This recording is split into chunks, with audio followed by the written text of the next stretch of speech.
So the government has fired the starting gun on a death race for the combustion engine.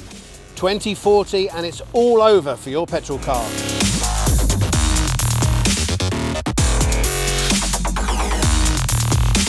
Big question remains, will we all be ready for the switch to electric cars? Will they be affordable enough? Will the batteries be able to take us to where we want to go and of course get us back again? Will we be able to afford the insurance, and will we be able to charge our cars wherever we want to?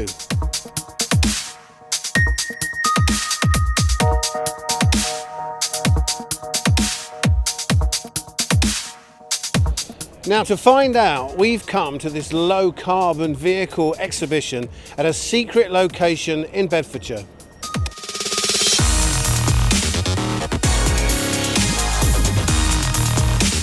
There's all manner of tech here at the show: chargers, batteries, cars, apps, the whole lot. There's lots of attention for this. It's a hypercar, a high performance electric car that will outpace anything on the road today and keep going on and on. The purpose of this project is so the technology under this bonnet, not that there is a bonnet, but will trickle down into mainstream manufacturing.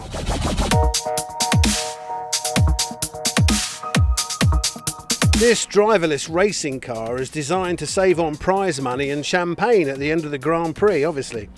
And this, well, it will definitely get you to the supermarket quickly, but I'm not sure about getting in the underground car park. To be honest, I don't think it's going to catch on. Clearing away the many obstacles to us all switching to EVs is the business of the Low Carbon Partnership. Now, I spoke to Gloria Esposito and she told me what's needed from the government to make sure we're fit for 2040.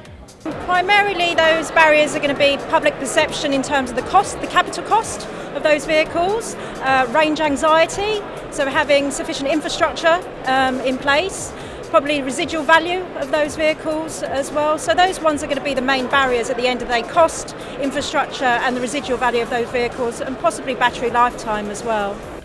So charging is obviously an important issue for all of us. Will we be able to charge our cars whenever we want? And if we all try to charge them at the same time, will we blow up the national grid?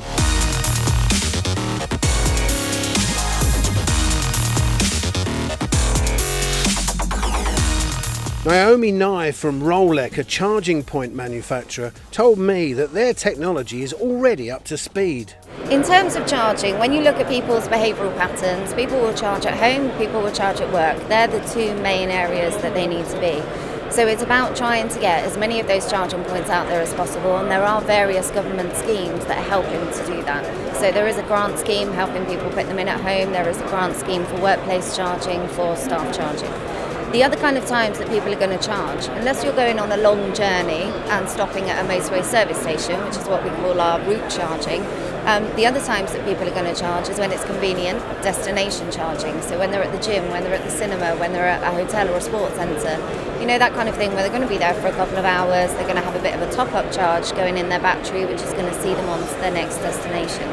So really it's about trying to promote those services to those kind of locations, get them to invest in those, and there are more and more and more of those coming on board, as opposed to the public-facing high street charging. That's not really going to be convenient for people to charge their car.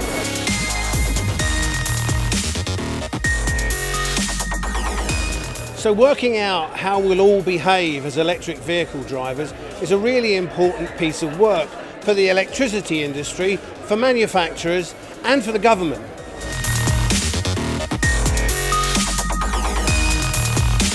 Denis Nabyeshnek from the Transport Research Laboratory told us about some important work they were doing on behalf of the energy industry to make sure this was all ready in time for the rollout of electric vehicles.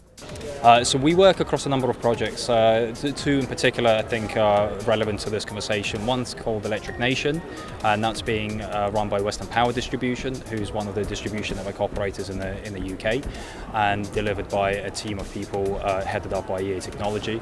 And another project as well, which is called Consumers, Vehicles and Energy Integration, and we're delivering that on behalf of the Energy Technologies Institute. They have similarities in what they're doing, but they're tackling the same question in slightly two different ways. The CVEI project is looking at a very holistic approach to how do you integrate cars, transport, with the energy sector. And how do you do that in a way that makes sense for the system and keeps it efficient and effective? And so we are running a trial where we are going to be looking at user perception and take-up of electric vehicles. So looking at whether people prefer plug-in vehicles or full electric and how they use them. And then simultaneously we'll be doing another trial which will be looking at how they charge those vehicles.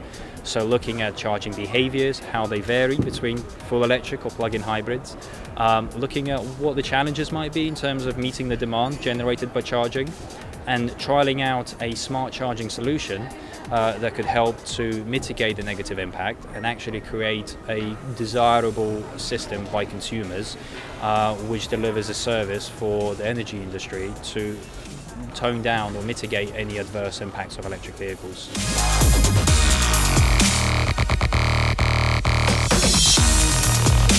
And finally, I asked all the experts here, would we be fit for 2040?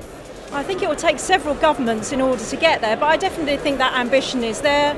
We've got a low emission vehicle strategy, we've got incentives that are in place, and I think the government is working carefully with different organisations, different stakeholders, both from the energy supply industry as well as the automotive industry, in order to overcome some of those barriers, which are particularly the infrastructure.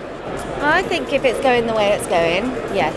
I think when you look at 23 years' time, if you think back 23 years ago, what your mobile phone looked like and what your mobile phone did and how often you used your emails and compared to now, people are thinking, oh, we're not going to be ready, it's so far along, but technology changes so fast.